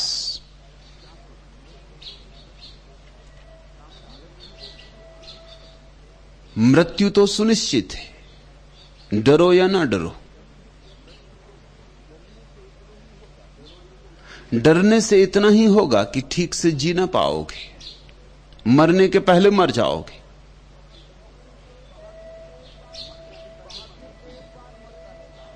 बहादुर तो एक बार मरता है, कहावत कहती है। कायर रोज रोज मरता है, 1000 बार मरता है। मृत्यु तो स्वाभाविक घटना है, जैसे जन्म। जब शुरुआत हुई है तो अंत होगा। और भय क्या है? क्या खो जाएगा? तुम्हारे पास है क्या जो मौत तुमसे छीन लेगी? ऐसा तुमने जीवन में पाया भी क्या है जो मौत लूट लेगी? ऐसा तुम कर भी क्या रहे हो जो मौत बीच में आके बाधा डाल देगी?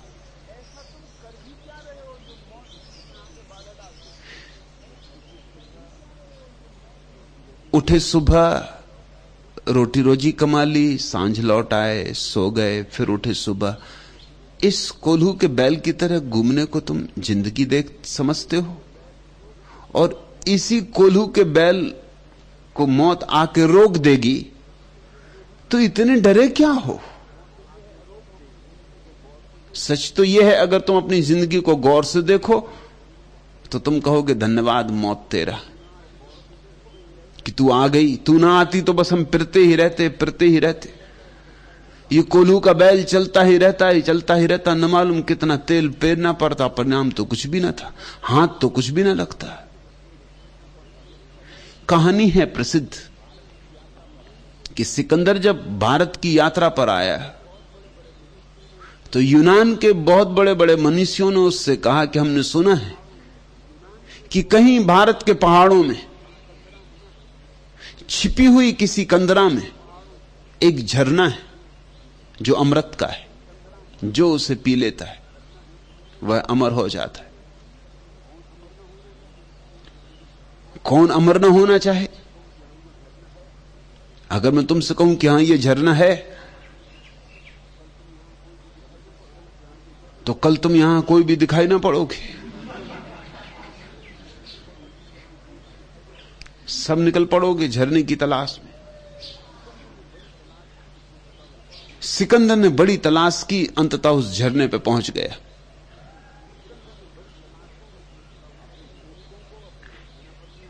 अपने सैनिकों को, अपने सेनापतियों को उसने बाहर छोड़ दिया। उसने कहा तुम बाहर रुको। एक ईर्ष्या उसके मन में पकड़ी कि ये सभी पी लें तो फिर मेरे अमर होने का कोई खास विशिष्टता ना रही, मैं ही पीऊंगा। तलवारों से, नंगी तलवारों से गुहा का द्वार रोक दिया गया। सिकंदर अकेला भीतर गया। झरना था, ऐसी सुवास उठ रही थी उस जल से, ऐसा स्फटिक मणि जैसा स्वच्छ जल उसने कभी देखा नहीं था, जैसे चांद तारों से पिघल के रोशनी आ गई हो। ठिठका, अवाक, अंजुलि भरने को ही था। तभी चट्टान के पास बैठे एक कौवे ने कहा रुक रुक, 1 मिनट रुक। एक तो कौवा बोले मगर चलेगा। सिकंदर ने सोचा क्योंकि जहां अमृत का झरना हो वहां और सब कुछ भी हो सकता है, कौवे भी बोल सकते। लेकिन कौवे ने रोका तो ठिठक गया। पूछा क्या कारण है, किस लिए रोकना चाहते? कौवे ने कहा कि इसलिए रोकना चाहता हूं कि मैंने इस झरने का पानी पिया, आज सदियां सदियां हो गई, मैं मर नहीं पाता। चट्टानों से गिरता हूं, गले में फांसी लगाता हूं, जहर पीता हूं, छुरी छाती में भोंकता हूं, मगर मौत नहीं घटती। और मैं थक गया हूं। मैं बहुत थक गया हूं। वही काम रोज, वही कांव कांव, वही कांव कांव, वही कांव कांव। रोआ रोआ थक गया मेरा, मैं मरना चाहता हूं। तुम तो बड़े यात्री हो, तुम्हें कहीं रास्ते में कोई ऐसी जगह पता है जहां इस अमृत का एंटीडोट,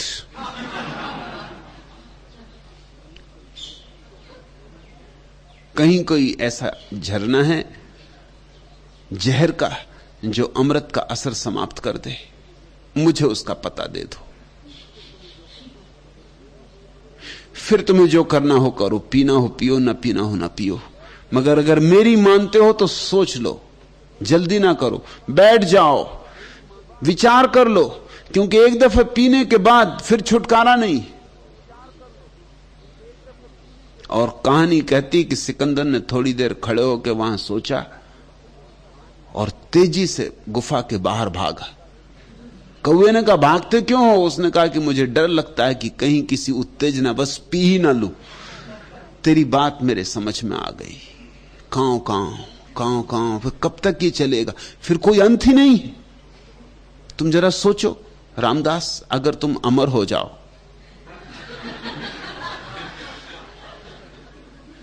तो कब तक कांव कांव करनी? क्यों इतने घबराए हुए? मौत तो विश्राम है। मौत तो सिर्फ व्यर्थ की दौड़धाप से छुटकारा है।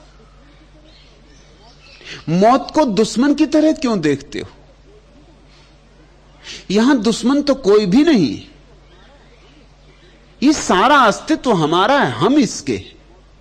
इसी ने जन्म दिया, इसी ने मौत दी। जिसने जन्म दिया है वह दुश्मन तो नहीं हो सकता,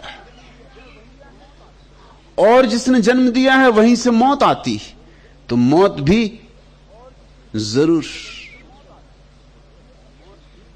मंगल लाती होगी, मंगलदायी होगी। यह अस्तित्व मंगल से परिपूर्ण है।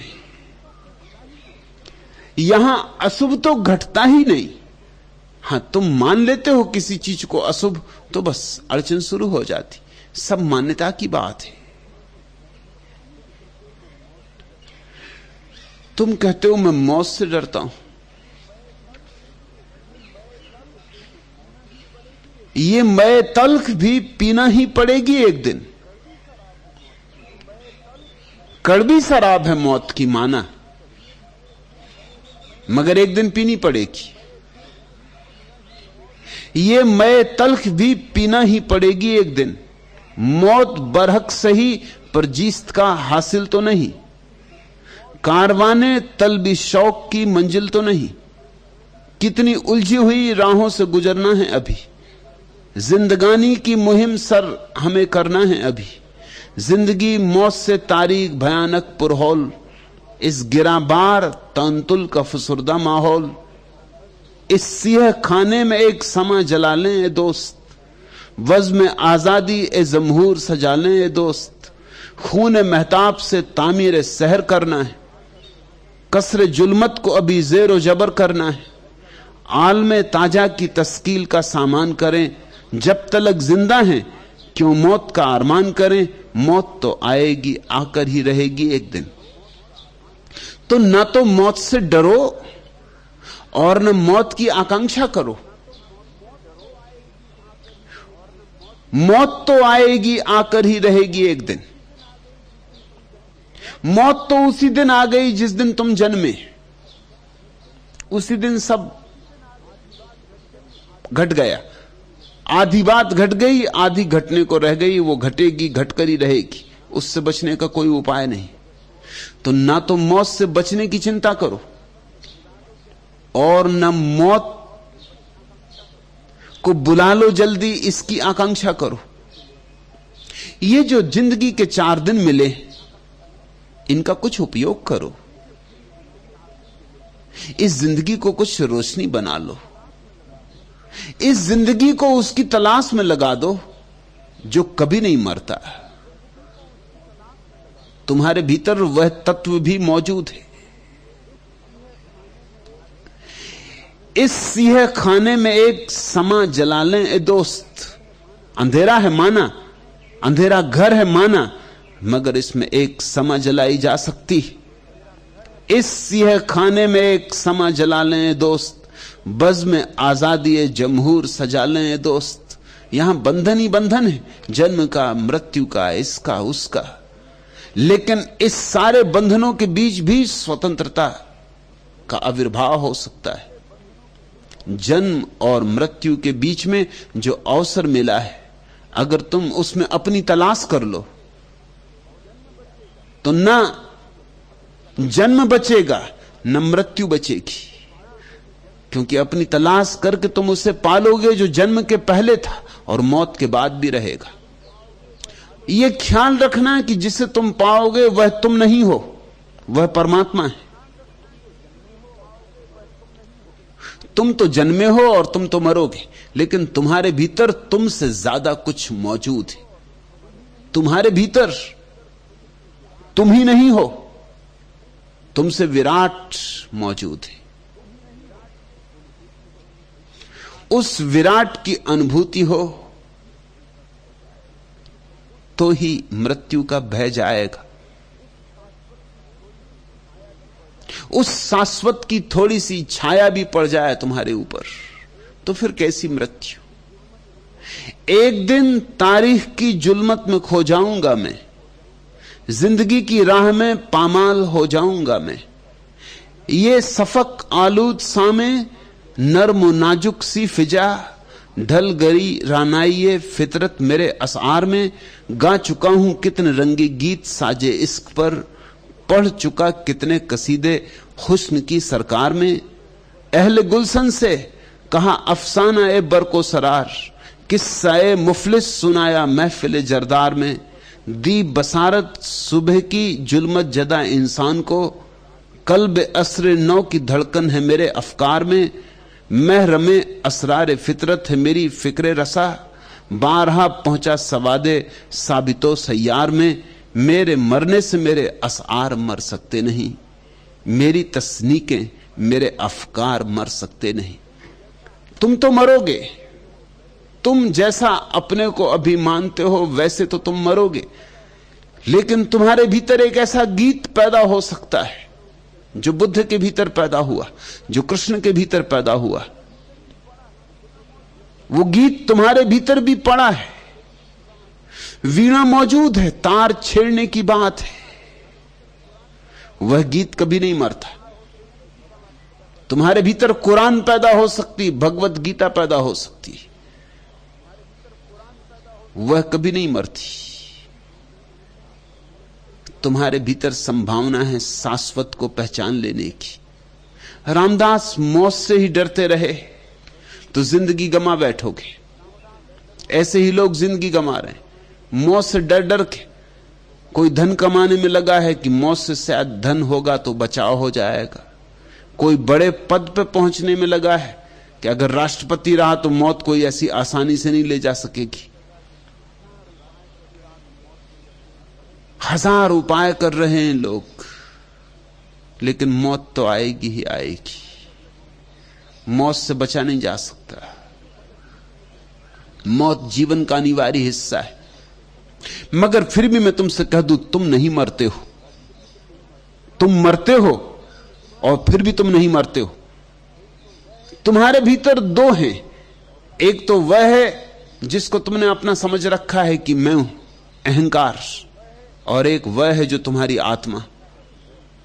काश तुम अपने अहंकार से मुक्त होकर अपनी आत्मा को देख लो एक क्षण को भी, और ध्यान इसके अतिरिक्त और कुछ भी नहीं। अहंकार को विसर्जित करके एक क्षण आत्मा की झलक मिल जाए कि मौत गई। मौत ही नहीं, जन्म भी गया। ये जो इस देश में सदियों सदियों से ऋषियों ने प्रार्थना की है कि हमें आवागमन से मुक्ति दिलाओ, उसमें ख्याल रखना, सिर्फ मृत्यु से ही मुक्ति नहीं मांगी, जन्म से भी मुक्ति मांगी, आवागमन से। ना तो आए ना जाएं, दोनों से छुटकारा चाहिए। न तो हमारा फिर जन्म हो न फिर मृत्यु हो। असल में तो जन्म ना होगा तो मृत्यु तो होगी कैसे। तुम जीवन को तो जोर से पकड़ते हो और मरना नहीं चाहते, और जीवन को जो जोर से पकड़ता है उसे तो बुरी तरह मरना पड़ेगा। तुम जन्म तो चाहते हो रामदास। अभी कुछ ही दिन पहले एक व्यक्ति कैंसर का बीमार मेरे पास लाया गया। बस आखिरी दिन है, चिकित्सकों ने कह दिया कि महीना या 2 महीना ज्यादा से ज्यादा।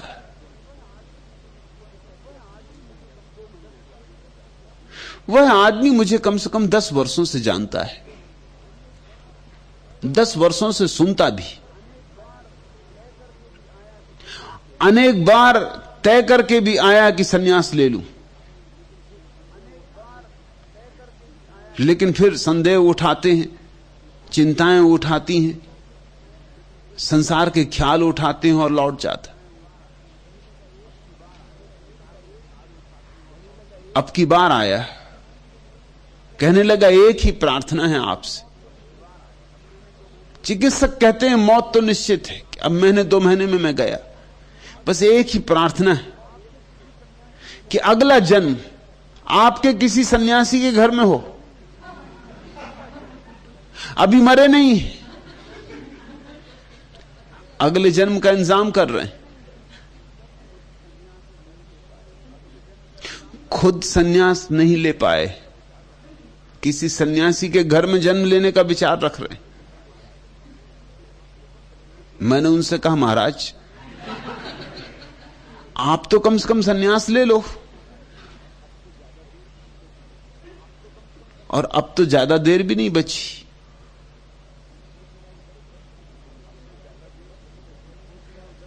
कहने लगे मैं सोचूंगा। मैंने कहा तुम सोच रहे हो 10 वर्षों से, अब कैंसर द्वार पे आके खड़ा हो गया, अब ज्यादा सोचने के लिए भी स्थान नहीं, विचारों को दौड़ाने की भी सुविधा नहीं। नहीं, उन्होंने कहा ऐसा कुछ पक्का नहीं, कुछ डॉक्टर कहते हैं शायद बच ही जाऊं, फिर चमत्कार भी होते।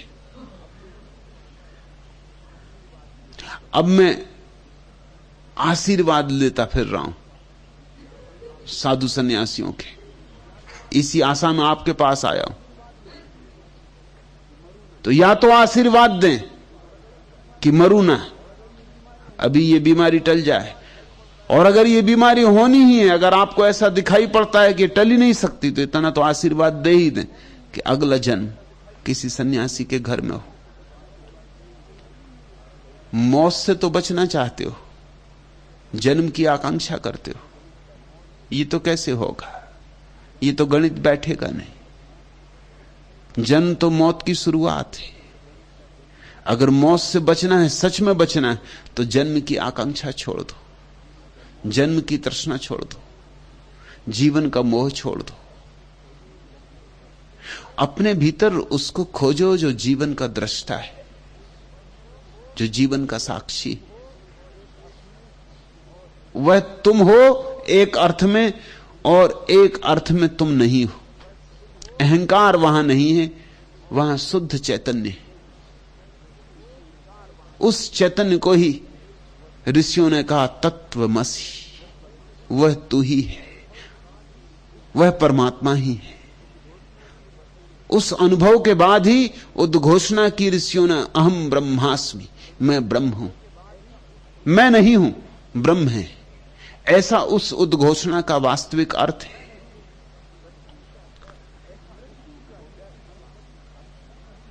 मृत्यु का डर वस्तुतः किस बात का डर है? रामदास, तुमने मृत्यु देखी? तुम मृत्यु को पहचानते हो? जिसको देखा नहीं, जिसको पहचाना नहीं, उससे डरते क्यों हो?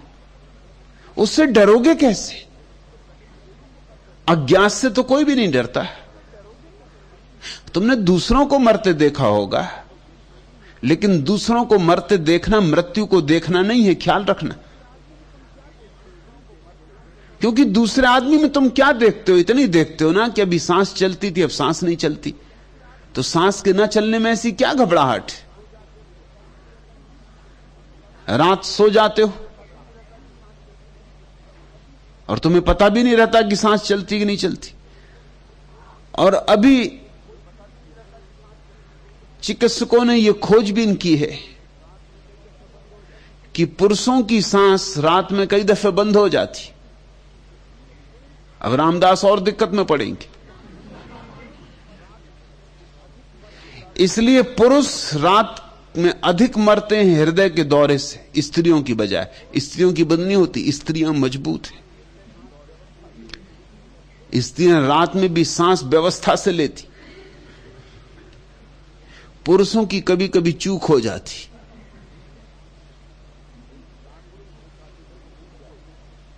पुरुष रात में एक आध दो दफे भूल जाते, सब मिनट आधा मिनट को डगमगा जाते। इसलिए ज्यादा पुरुष मरते हैं रात में हृदय के दौरे से, स्त्रियां नहीं मरती। रात तो सांस भूल ही जाती है तुम्हें, चलती है कि नहीं चलती क्या पता।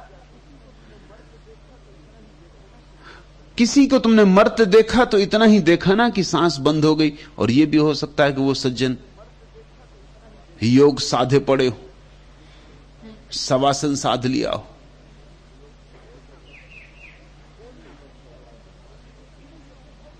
बोलना बंद हो गया। तुमने ये ऊपर की घटनाएं देखी, मगर भीतर उस आदमी को क्या हो रहा है ये तो तुम कैसे देखोगे। भीतर तो हो सकता है कि वह आदमी परम आनंद में प्रवेश कर रहा हो, और ऐसा कुछ तो होता ही है। जो लोग थोड़े ध्यान में पारंगत हो गए, मृत्यु उनके लिए परम आनंद की तरह आती, क्योंकि मृत्यु के क्षण में वो ध्यान में डूबने लगते। शरीर छूट रहा है, इससे ज्यादा शुभ घड़ी ध्यान की और क्या होगी। विचार छूट रहे हैं, मन दूर जा रहा है, इससे ज्यादा अपूर्व घड़ी ध्यान की और क्या होगी। जब बुद्ध मरने को हुए तो उन्होंने जो बात अपने शिष्यों से कही वह यही थी। उन्होंने कहा कि तुम्हें कुछ पूछना हो तो पूछ लो, अन्यथा मैं मृत्यु की तैयारी करूं। आनंद ने पूछा, मृत्यु की तैयारी? क्या आप चिता पे चढ़ना चाहते? क्या आप अपने हाथ से मरना चाहते?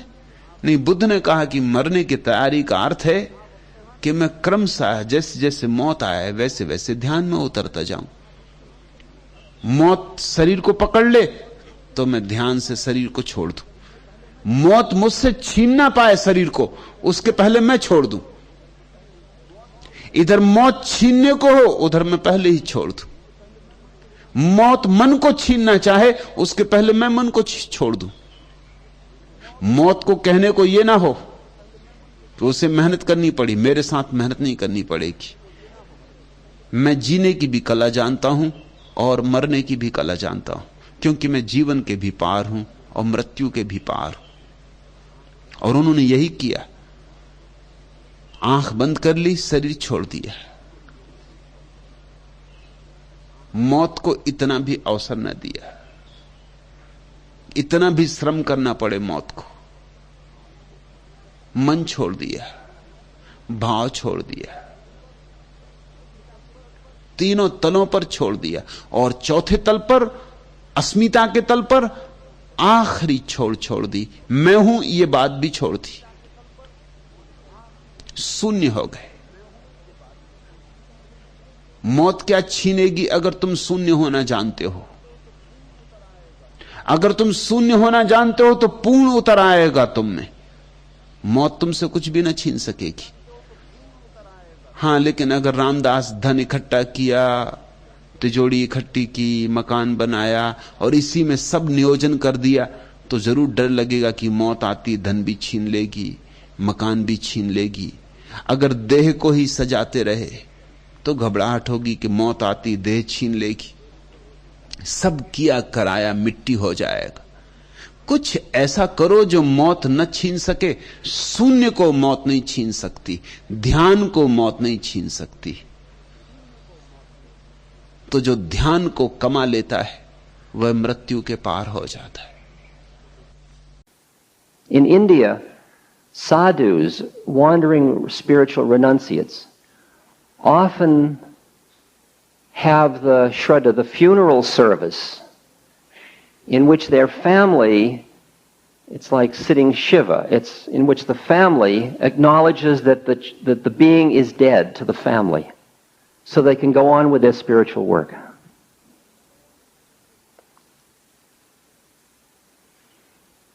And again, just something you're familiar with, the words of Don Juan in Carlos Castaneda's books. He's talking about the person of knowledge.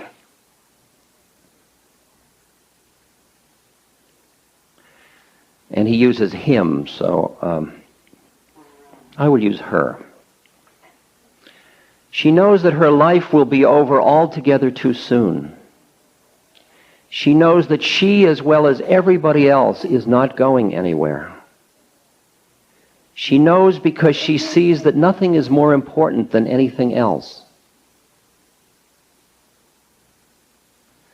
In other words, a woman of knowledge has no honor, no dignity, no family, no name, no country, but only life to be lived. And under these circumstances, her only tie to her fellow humans is her controlled folly. In other words, a woman of knowledge has no honor, no dignity, no family, no name, no country.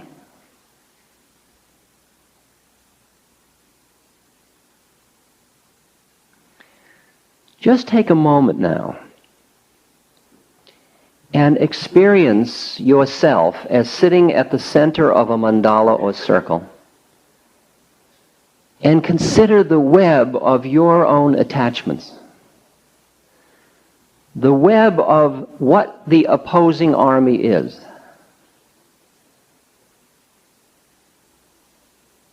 Look at the beings with whom you have some kind of contract that keeps you busy being who you are. Parents, children, spouses, lovers, employers, employees, friends, teachers, students.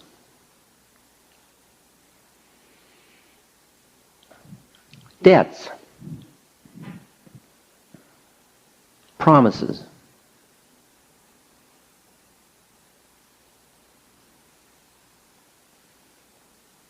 animals, pets.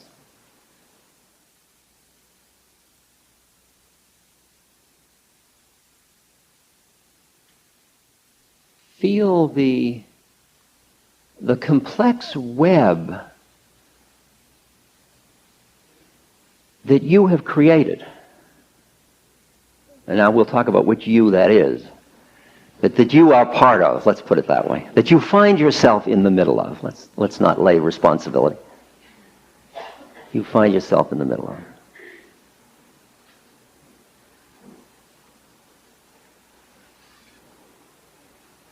Now imagine, ask yourself, what could happen that would be strong enough to sever all of those ties?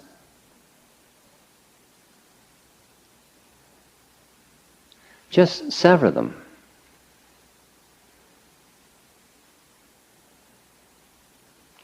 One that would probably do most of it is death.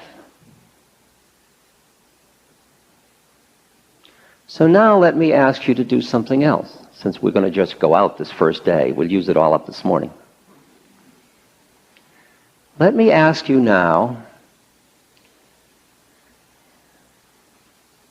to imagine your own death.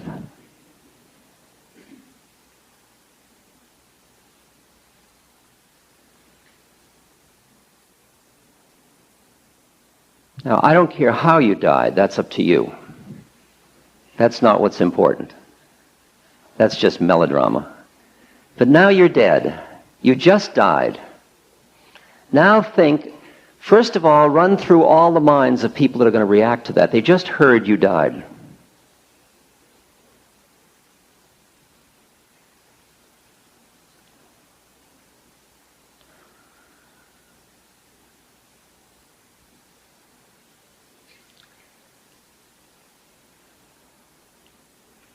Take a look at all the things that are left incompleted. Bills unpaid, letters unanswered, drawers you never cleaned out. Get it all. Just now there's a whole web that you create, that you saw before, except now you're not in the center of it anymore. Pluck yourself right out of the center of that web and see what happens to the web.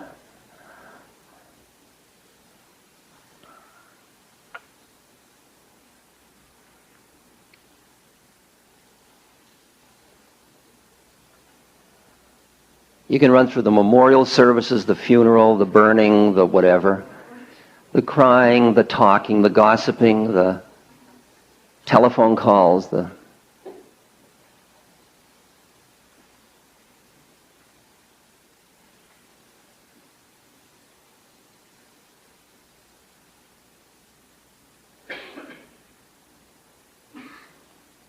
what people are saying about you. She was such a... wasn't he a...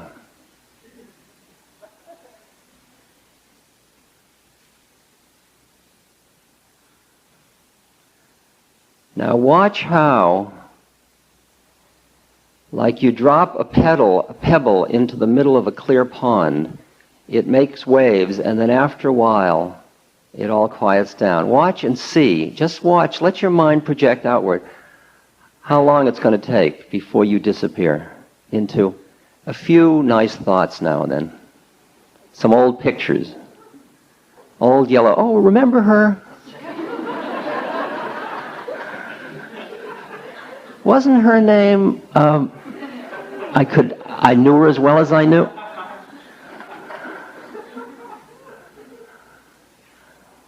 Can you do this?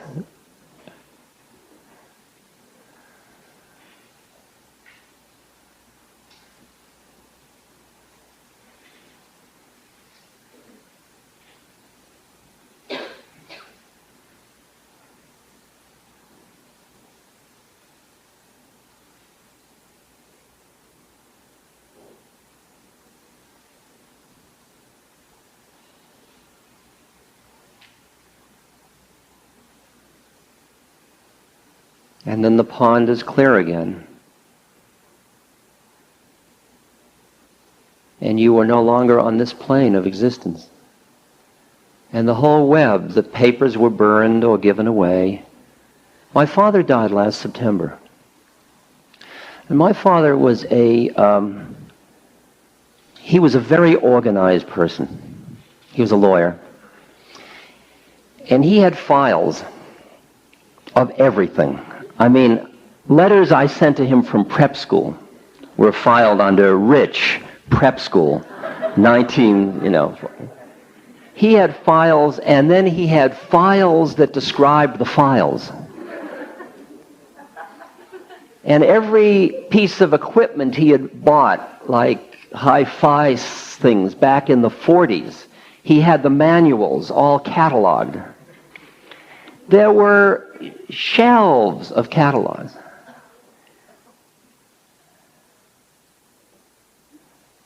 There were pictures, because he was a photographer. There were pictures and pictures and pictures and albums and albums and albums. There was stuff. There were antiques and beautiful thises and thats. And there was a house full of this stuff. And there he was, dead. And there I was, the executor. And it was far out to take my father's entire reality, all of the stuff that he had invested, his money, all of it, and just see it for stuff. Beautiful, sweet stuff. And I didn't know what to do with all those files. I mean, I said to the grandchildren, "Do you want some files?"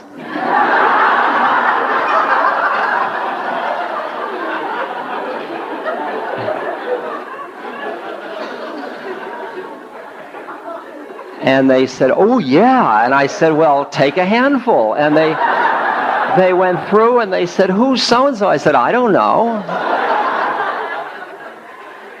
And they took a few and they said, well, I think that's enough. And there were still boxes of them. And this was my father's reality. These were important to my father. But they were only important to my father. They were cases he had tried back in the 30s.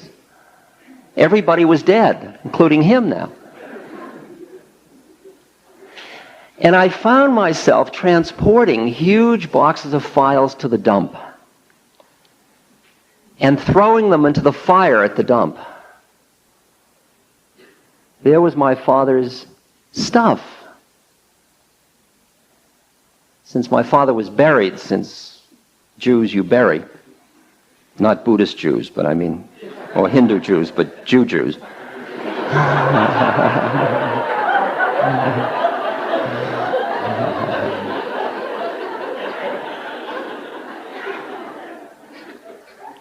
My stepmother, who's converted, I used her to fertilize an azalea bush. She was cremated.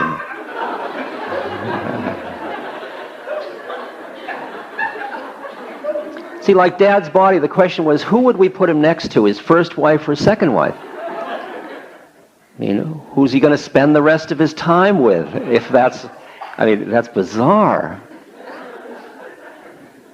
Since his second wife got burned, he ended up with his first wife. I mean, I want you to appreciate the black humor of all of this, because it's just so totally bizarre from where I'm sitting.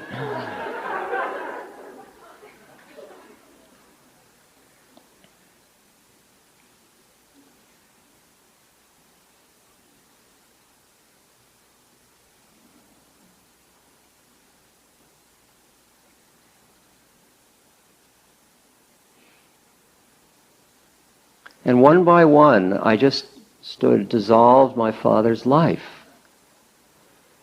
And since a lot of those things were things I had grown up with, and as a little boy had this incredible value placed upon them, like there were antiques that I was told, now that one is he got that at a special, and that's worth, oh. So I brought in the antique dealers, and I said, now that one is worth. I said, that's very old. And he took out a drawer and he said, see those circular saw marks? He said, if it was that old, there wouldn't be those. Terribly sorry. My father had been had.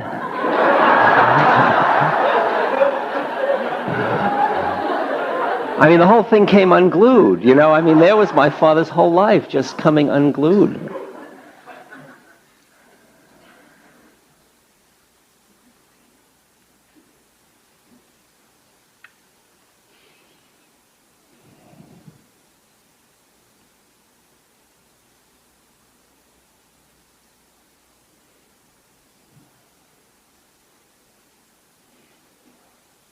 That's the story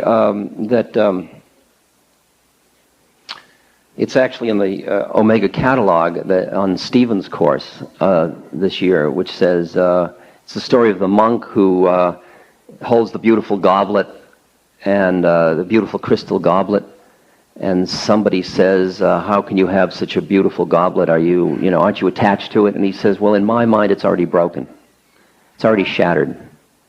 Because it's already shattered, then I enjoy it as a very precious and beautiful thing. You're already dead. You're already dead and forgotten. Now you're free to live.